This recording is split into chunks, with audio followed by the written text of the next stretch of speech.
Welcome my dear students and friends. তোমাদের preparation চলছে, সেই সঙ্গে একটা ভিডিও, খুব ছোট্ট ভিডিও, 5 থেকে 6 মিনিটের ভিডিও। একটু দেখে নেবে যে তোমরা যে চ্যাপ্টারগুলো বা অধ্যায়গুলো বা বিষয়গুলো তোমরা আজকে পড়ছো আগামীকালের জন্য, এই বিষয়গুলো বা এই চ্যাপ্টারগুলো বা এই প্রশ্নের উত্তরগুলো কালকে তুমি লিখতে পারবে কি একটু দেখে নাও। আমি চটপট করে বলে যাব প্রশ্নগুলো, তোমরা পারলে একটু দাগিয়ে নাও অথবা চটপট লিখে নেবে।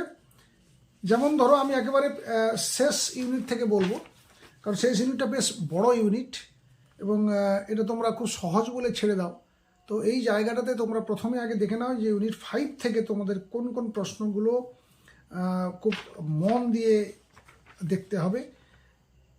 বাস্তুতন্ত্রের শক্তি প্রবাহের যে প্রভাবকগুলো, বাস্তুতন্ত্রের শক্তি প্রবাহের প্রভাবকগুলো বর্ণনা করার জন্য প্রশ্ন আসতে পারে।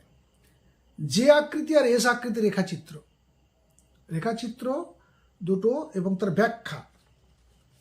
তেজস্ক্রিয় দূষণের ক্ষতিকর প্রভাবগুলো আলোচনা করো। প্রাণী এবং উদ্ভিদের মরু অভিযোজন, ভীষণ ইম্পর্টেন্ট এবারে। নাইট্রোজেন আর ফসফরাস চক্রের ব্যাখ্যা, এটাও এবারে খুব গুরুত্বপূর্ণ।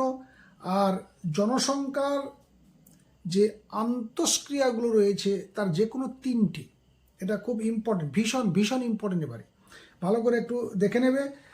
এছাড়া জীব বৈচিত্র্যের অবলুপ্তির কারণ, চিতল হরিণ কোন বায়োমের অন্তর্গত, সিংহ গন্ডার সংরক্ষণের জন্য কোন কোন জাতীয় উদ্যান রয়েছে, ইনসিটু এক্সিটু হটস্পট শর্ত, ভারতের হটস্পটের উদাহরণ, এগুলো পারবে। সেই সঙ্গে চিপকো আন্দোলন, সাইলেন্ট ভ্যালি আন্দোলন এবং মন্ট্রিয়াল চুক্তি, এইটা ভালো করে তোমরা পড়ে নেবে, দেখে নেবে। আর টিকার জন্য পড়বে IUCN, ইউনেস্কো, WWF, তারপরে ধরো বায়োম, সিনিকোলজি, অটিকোলজি, তারপরে বায়োম্যাগনিফিকেশান, অ্যালগাল ব্লুমিং, ইউট্রিফিকেশান, এইগুলো টিকার জন্য রেডি করবে। এরপরে দেখো এখানে আর কয়েকটা প্রশ্ন ভীষণ ইম্পর্টেন্ট। দূষণ থেকে দেখো, বায়ু দূষণ এবং জল দূষণের 3টি কারণ আর প্রভাবক, এটা ভালো করে দেখে যাবে। আর তেজস্ক্রিয় দূষণের প্রভাব এবং বর্জ্যের ব্যবস্থাপনা, তেজস্ক্রিয় বর্জ্যের ব্যবস্থাপনা এইটা, এবং অম্লবৃষ্টি, এইটা করলে এই কটা প্রশ্ন যদি তুমি দেখে যাও, 5 নম্বর ইউনিটটা কিন্তু মোটামুটি হয়ে যাবে। এবার আমরা চলে আসবো 1 নম্বর ইউনিটে চলে আসবো। 1 নম্বর ইউনিটে তোমাদের লং প্রশ্ন এখান থেকে আসে, তোমরা জানো, একেবারে ভীষণ গুরুত্বপূর্ণ। এবার যেটা রয়েছে, স্ত্রীলিঙ্গধর উদ্ভিদের চিত্রসহ গঠন, শুক্রাশয়ের গঠন এবং দিনিষেক প্রক্রিয়া, সেই সঙ্গে ইতর পরাগযোগের কৌশল। এই 4টা অবশ্যই করবে এবং এখান থেকেই পড়ে যাবে, তুমি ধরে রাখতে পারো। এরপরে আইসোগ্যামি, অ্যানাইসোগ্যামি, উগ্যামি তুলনা, সার্টোলিকোসের অবস্থান, রজচক্রের দশাগুলো বর্ণনা করো এবং জরায়ুর পরিবর্তন,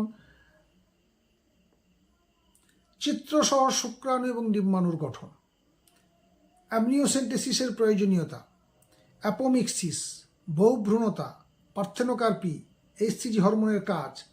এরপরে GIFT, ZIFT, IUD, HCG, এগুলো সব ঠিক পুরো নামগুলো দেখে যাবে।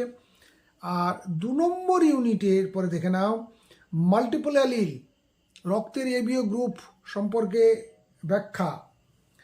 তারপরে ধরো হার্ডি-উইনবার্গের মূলনীতি, ট্রান্সক্রিপশন পদ্ধতির প্রারম্ভিক এবং অন্তিম দশা, ট্রান্সলেশন পদ্ধতির প্রারম্ভিক দশা।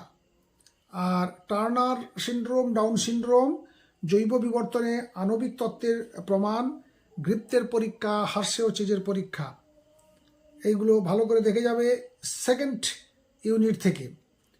এখানে আরেকটা প্রশ্ন খুব ইম্পর্টেন্ট রয়েছে, সেটা ভালো করে দেখে যাবে, বংশগতির ক্রোমোজোমীয় তত্ত্ব।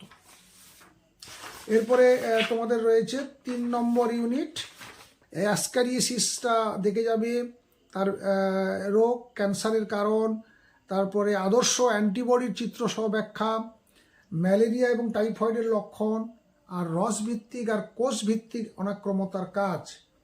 এরপরে মুরগির কয়েকটা ব্রিড দেখে যাবে, আর মুরগির ভাইরাস এবং ব্যাকটেরিয়া ঘটিত রোগের নাম। তারপরে মধুর উপাদান আর পেস্টের জৈবিক নিয়ন্ত্রণ পদ্ধতি। নর্দমার জল বিশুদ্ধকরণ পদ্ধতি, এইটা দেখে যাবে।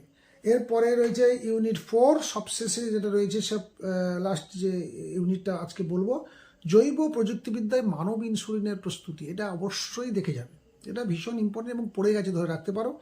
পিপিআর 322 প্লাজমিডের চিত্রসহ বিভিন্ন অংশের বর্ণনা, বায়োপাইরেসি, পিসিআর, তারপরে সিডিএনএ, ক্লোনিং ভেক্টর কাকে বলে, জৈব প্রযুক্তিবিদ্যার ধাপ, জৈব প্রযুক্তিবিদ্যার ধাপ, ট্রান্সজেনিক উদ্ভিদ, জিএমও, বিটি তুলো উৎপাদনের ধাপ, এই কটা এই ইউনিট থেকে একটু দেখে নাও, নিশ্চয়ই দেখে ফেলেছো, একটু দাগিয়ে নাও, দাগিয়ে নিয়ে এইগুলোকে একটু বারবার দেখে যাবে।